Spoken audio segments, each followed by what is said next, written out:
membaca doa nisfu Sya'ban yang mana diantaranya adalah ada ayat yang Allahu ma yasha'u wa yuthbit wa indahu ummul kitab ya. Maka kita membaca doa nisfu Sya'ban tersebut yang mana diantaranya kita membaca di antara doa-doa tadi, Allahumma ya Allah in kunta katabtani, ya Allah, apabila Engkau telah tuliskan kepadaku yang sebelum hari ini, sebelum malam ini, indaka fi ummil kitab, pada lauhil mahfuz, Engkau catatkan aku, diriku ini syaqiyan, sebagai orang yang celaka, orang yang banyak dosanya, orang yang banyak kemaksiatannya, banyak kesalahannya, au mahruman, ataupun orang yang jauh dari rahmatmu, au matrudan, ataupun orang yang tertolak di sisimu, au muqtarran alayya birizqi, ataupun orang yang sempit rezekinya, maka famhullahumma bifadlika famhullahumma bifadlika syaqawati, maka kami minta semuanya, saya minta dengan kemurahan Engkau ya Allah, Engkau hapuskan tadi dari takdirku yang tidak baik tadi. Kau hapuskan itu semua pada tahun yang akan datang, mulai daripada malam ini, malam nisfu Sya'ban. Karena pada malam nisfu Sya'ban Allah Subhanahu wa taala selain menerima catatan amal, laporan daripada amal hambanya, Allah pun akan menetapkan catatan yang baru. Allah pun tadinya akan menghapus amalan-amalannya, takdir-takdirnya, dan dicatat dengan yang baru. Nah, kalau kita tidak berdoa pada malam hari itu, kalau kita tidak memohon kepada Allah pada malam hari itu, maka catatan kita, takdir kita, yang menurut kita itulah. Yang tadinya masih sibuk dengan dunia, itulah balik sibuk lagi. Yang tadinya masih suka maksiat, masih itulah. Yang tadinya rezekinya sempit, masih sempit itulah. Rezekinya sedang, masih sedang itulah.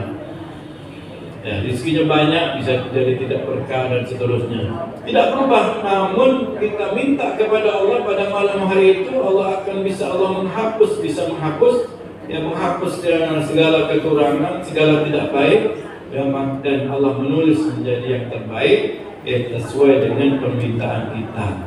Ya, Allah bisa merubahnya. Wahallahumma bifadlika ya syaqawati wa hirmani wa tardi wa iktar rizki, dan catat kembali dengan kebaikan di lauhul mahfuz, kebaikan buat kami ya Allah, sebagai orang yang sa'id dan orang yang bahagia. Marzuqan, orang yang diberikan rezeki yang banyak.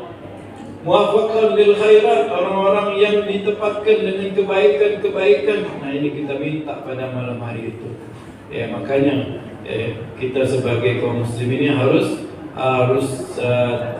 jeli dan harus tahu mana malam-malam yang baik, mana hari-hari yang baik, mana bulan-bulan yang baik, mana teman-teman yang baik, mana tempat-tempat yang baik, sehingga kita bisa menempatkan diri kita dengan amalan-amalan yang baik, dengan ibadah yang baik, dengan orang-orang yang baik. Ya, pada malam nisfu Sya'ban, jadi Allah Subhanahu wa taala melihat mana hamba-hambanya yang tadi mau ditetapkan yang baik, mana hamba-hambanya yang mau ibadah kepada Allah Subhanahu wa taala.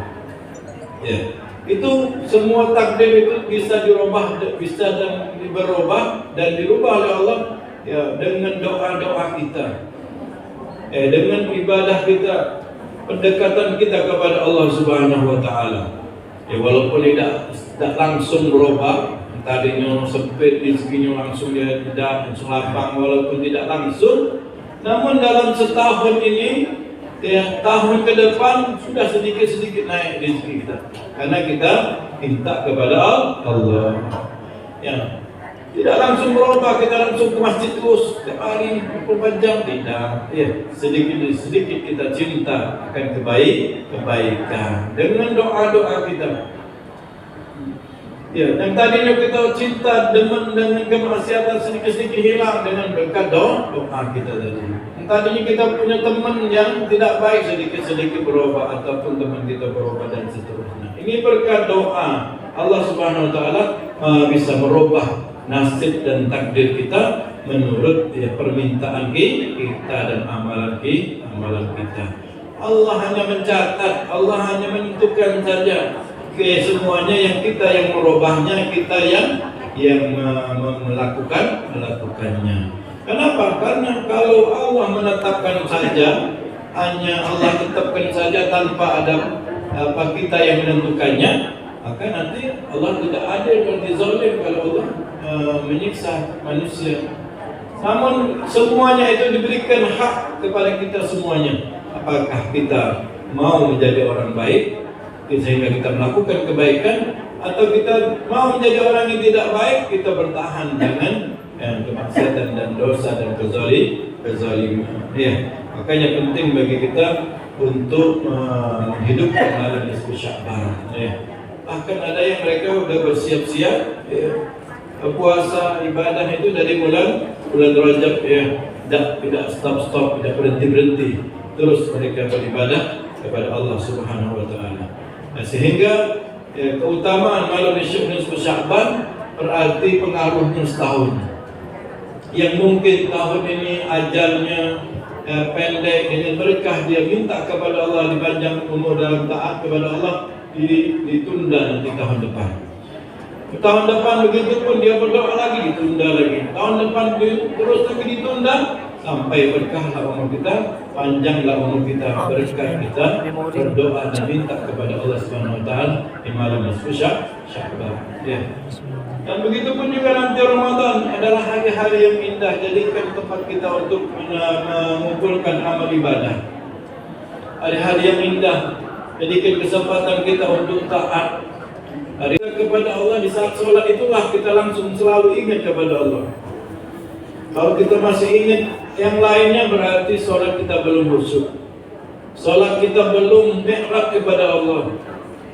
Jadi semaksimal mungkin kita jadikan di saat kita takbir, di saat itu sudah kita lupa kepada yang lainnya, hanya membesarkan Allah, memuja dan memuji Allah, dan kita selalu merasa kurang dalam ibadah kita.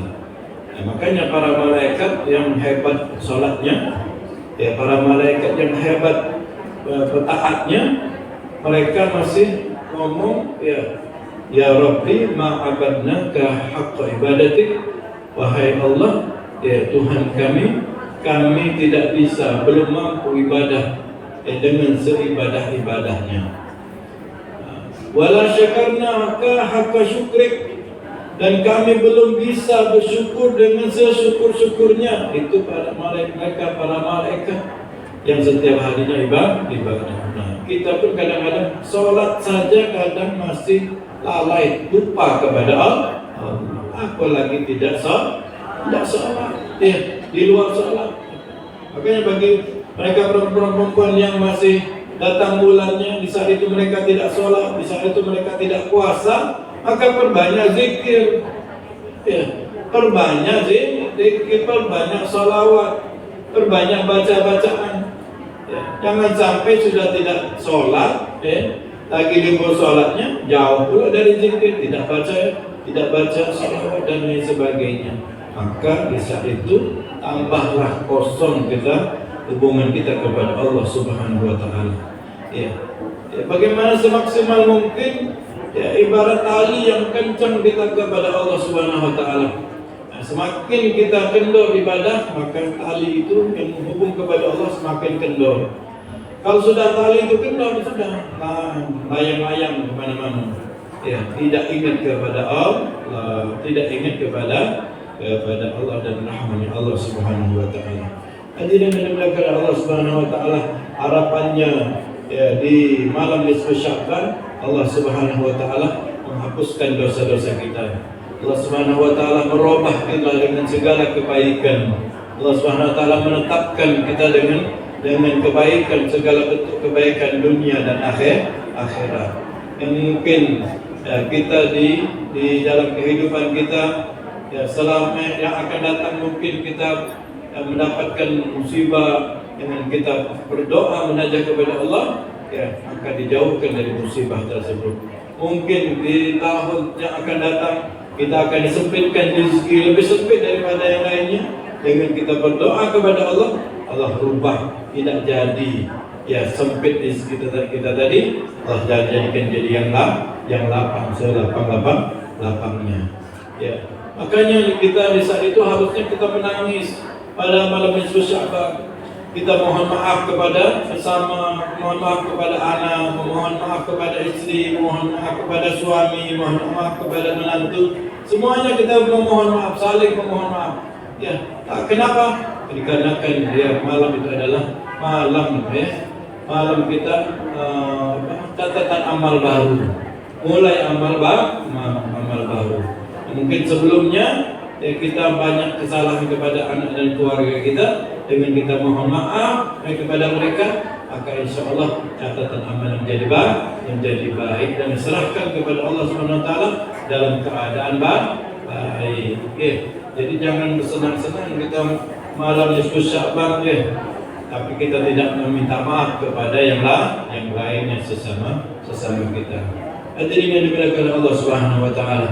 Allah Subhanahu Wa Taala pernah menyatakan dalam hadis qudsinya, beliau mengatakan, ya bani Adam, wahai anak Adam sekalian, wahai hamba-hambaku, kata Allah Subhanahu Wa Taala, ya, innaka ma da'awtani wa rajautani, sesungguhnya engkau selagi engkau masih berdoa kepadaku, selagi engkau masih berharap akan ampunanku, ya maka minka apa yang pernah engkau lakukan, maka ghafartu laka fala ubali.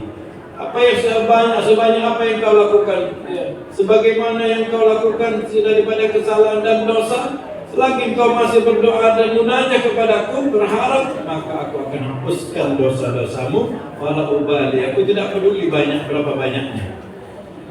Itu Allah Subhanahu Wa Taala menerima taubat kita, menghapuskan dosa-dosa kita selagi kita selalu berharap kepadanya, selalu kita memohon ampun kepada Allah Subhanahu Wa Taala.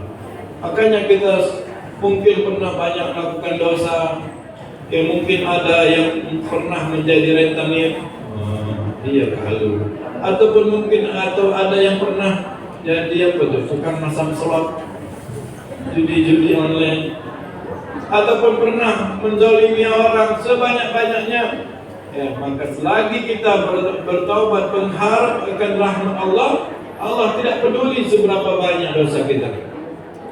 Ya bani Adam, kata Allah, wahai anak Adam, wahai hamba-hambaku semuanya, apabila engkau datang kepadaku dengan dosa yang banyak setinggi langit dosamu, kemudian engkau datang kepadaku, engkau memohon ampun kepadaku, maka aku akan hapuskan dosa-dosamu setinggi langit itu, sebanyak apapun aku akan hapuskan dosa-dosamu.